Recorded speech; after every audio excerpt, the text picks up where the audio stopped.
evening, my little darlings. Hope you've had a fabulous day and welcome to Granny Tales. Tonight's book is called Benjamin the Lonely Dragon by Marc Crastle.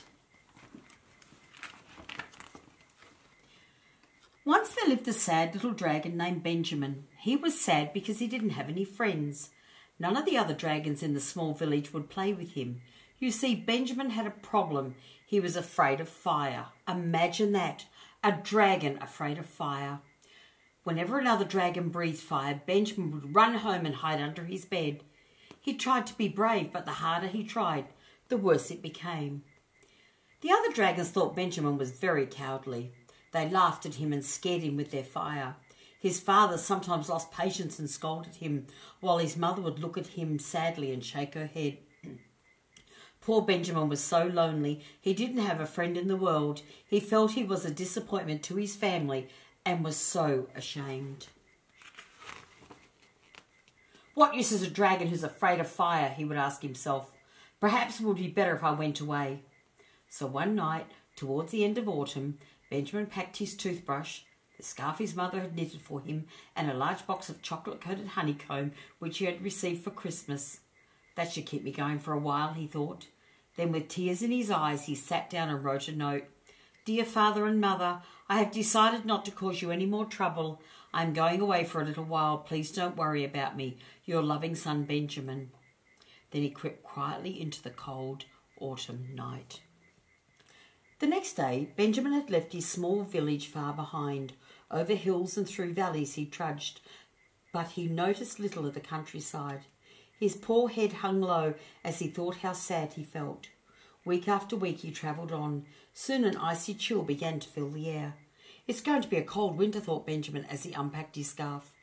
But still he didn't even consider returning home. There was no place in his little village for a dragon afraid of fire. One day as Benjamin was sitting eating some of his honeycomb, he was startled by a noise coming from the bushes. Benjamin was frightened. What horrible creature could be making that noise, he thought. Then out of the bushes crept a hedgehog. At first it didn't notice Benjamin and made its way straight to the box of honeycomb. He must be hungry, thought Benjamin, because if I remember correctly, by all rights, a hedgehog should be scared of a dragon, even when afraid of fire, such as myself. Suddenly the hedgehog noticed Benjamin. It jumped into the air, then collapsed to the ground, pleading in a wobbly voice, "Oh, please don't hurt me. I didn't mean to steal your food. It's just I'm so hungry." "I won't hurt you," said Benjamin. "Please help yourself to my chocolate-coated honeycomb." "My name is Benjamin," said Benjamin, holding out his hand. Mine's Roger," said the hedgehog, placing his tiny paw in Benjamin's hands. "Pleased to meet you," said Benjamin. In no time the two were chatting as if they'd known each other all their lives, and Benjamin told Roger all about his embarrassing problem. "I'm a failure as a dragon," said Benjamin with a sigh. "Oh, no. Why, I think you are by far the most impressive dragon I've ever met," said Roger, who had never actually seen a dragon before. Benjamin started to blush. He was not used to compliments. "What brings you so far from home, Roger?" he asked. "Greevil," said Roger sadly. "They took me completely by surprise." Benjamin had heard stories of Greevils before. They were horrible, mean, nasty creatures who roamed the countryside in parks, destroying everything in their path. "Normally Greevils don't come this far south," explained Roger, "but it's this early winter we're having. I've been out collecting nuts and berries for my winter store, and when I returned I found my home destroyed. They'd eaten all my provisions and torn everything else to shreds." Roger stifled a sob as he stared at the ground. I couldn't stay there. It wasn't safe anymore. Ever since then, I've been travelling around warning everyone about the Greevils." Benjamin gently placed his hand on Roger's head. "Roger, I shall go with you on your journey." "Will you truly?" exclaimed Roger, suddenly forgetting his sadness and jumping to his feet. "I will indeed," said Benjamin, taking Roger by the paw. So the two friends set off on a mission, warning everyone they met that the Greevils were heading south. Benjamin was so happy. He felt that what he and Roger were doing was very important. As they travelled around helping little animals to strengthen their homes against the Greevils, he felt useful for the first time in his life. Even if he was scared to breathe fire, he still had a lot of strength, and although he thought of Grievel's frightened him, he felt that as long as he had Roger at his side, he could face anything. It is a wonderful feeling, thought Benjamin, to have a special friend. I'm the luckiest dragon in the world. One night, Benjamin woke to a deafening roar. All around, icy snow was swirling at a ferocious speed. Winter had arrived with a fury, although the snow had banked up around Benjamin's sides, almost reaching Roger, who was taking to sleeping on Benjamin's upturned tummy. Knowing they would need to find shelter, Benjamin gently shook his little friend awake. Rog, wake up. We have to get out of this storm. Perching Roger on his shoulder, Benjamin set off into the night.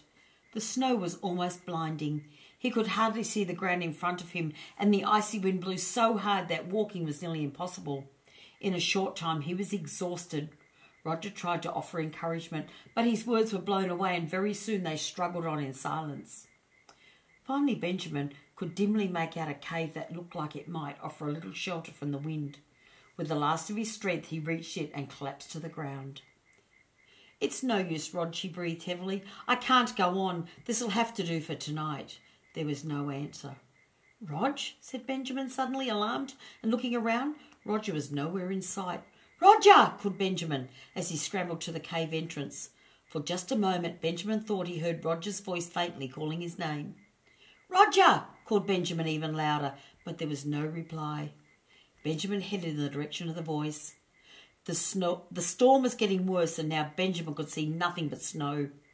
All night Benjamin searched. The world suddenly seemed a frightening large place to him, while his friend Roger was such a small hedgehog. Then, just as Benjamin thought he would collapse from cold and tiredness, he noticed a small dark shape on the ground ahead.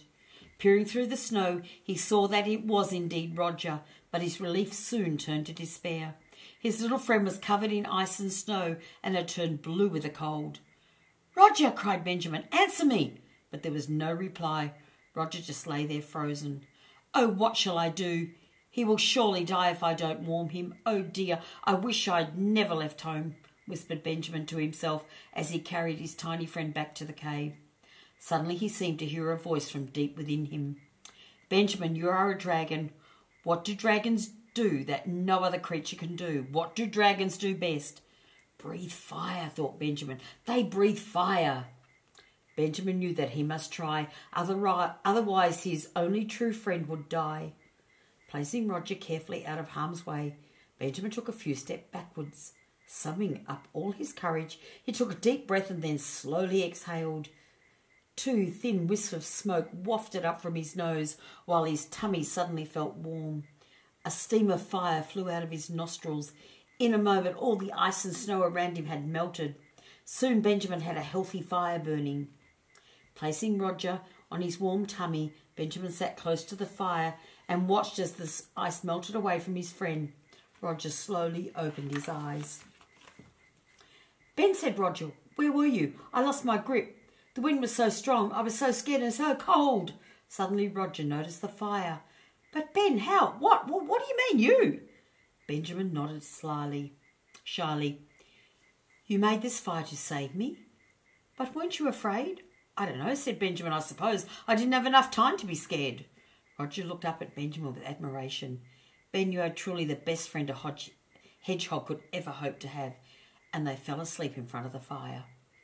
In the morning, the storm had died down, but it was still icy cold, and the fire had gone out. Benjamin quickly lit a new one. Roger, I cannot tell you how good it feels to have finally overcome my problem. I always knew you could do it, Ben, said Roger. You know, I should like to take you home and introduce you to my family, said Benjamin.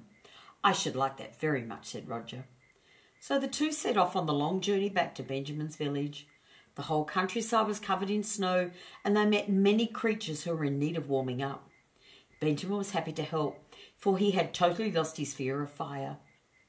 Now he realised what a useful thing it was, and as he walked along, he felt very special indeed, with Roger safely tucked into his scarf. At last one day they saw from the crest of a hill a small village covered with snow. This is my home, said Benjamin. Soon they reached the village. The streets were all empty and everything was quiet. "That's funny," said Benjamin. "I wonder where everyone is." When they arrived at Benjamin's house, they found his mother busily knitting a huge scarf. She was so excited to see him that she dropped her knitting and hugged him. "Hello, Mother," said Benjamin. "I'd like you to meet my good friend Roger." Benjamin's mother soon told them why it was so quiet. Due to the very cold weather, the whole village had a bad case of dragon flu. All the dragons had severely blocked noses, and as everyone knows, the dragon with a blocked nose can't breathe fire. In fact, there was not a dragon in town who could breathe fire. All they could do was stay indoors, wrapped up in scarves and tail warmers, and wait until they felt better. "It's terrible," said Benjamin's mother. "Your poor father's been in bed for over a week." Thinking that Benjamin might want to be alone with his mother for a while, Benjamin was very polite and excused himself, saying he felt like having a look around. While Roger was gone, Benjamin told his mother about his travels. He was just describing how he and Roger had become separated in the storm when Roger came bursting through the door. "But then," gasped Roger breathlessly, "Greevils! There are Greevils, dozens of them, heading into the town. They sense we're sick. They know we're helpless without our fire." "Go, son," cried his mother. "We're all too ill to outrun Greevils. Save yourselves, take Roger and go." But Benjamin was a different dragon from the one who ran away all that time ago. "No, Mother, I won't run away again. You and Father stay here and lock the door. Roger and I shall take care of this." Placing Roger on his head, where he could keep a lookout, Benjamin climbed to the top of a small hill. Within moments, the Greevils were swarming around, fangs gleaming in the cold light, their greedy yellow eyes focused on Benjamin and Roger. If there is one thing Greevils like better than hedgehog for dinner, it was dragon. Imagine their surprise when the dragon, who they thought was very ill, suddenly breathed a huge cloud of fire. Singed and smouldering Greevils were running in all directions, crashing into each other and rolling around in the snow, trying to put out the flames. Very soon, Roger was able to report that all the Greevils were retreating northwards. When Benjamin and Roger returned to the village, they found all the dragons waiting for them. A big cheer went up and all the young dragons looked at Benjamin with newfound respect. Benjamin's father and mother were extremely proud as the mayor presented him with a medal for bravery and made Roger an honorary dragon. Benjamin felt blissfully happy until he noticed Roger had a sad look on his little face. "Why, Roger," said Benjamin, "what's wrong?" "I'm sorry," said Roger. "It's nothing really. Just I remembered I no longer have a home." "Nonsense," said Benjamin. "If you wish, you can be part of my family. You are, after all, an honorary dragon."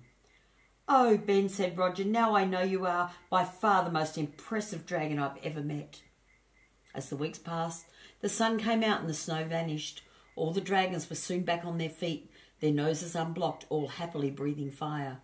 But none were happier than Benjamin, who had a special friend and a medal for bravery, and who would never be lonely again. Thanks, everyone. Hope you enjoyed it.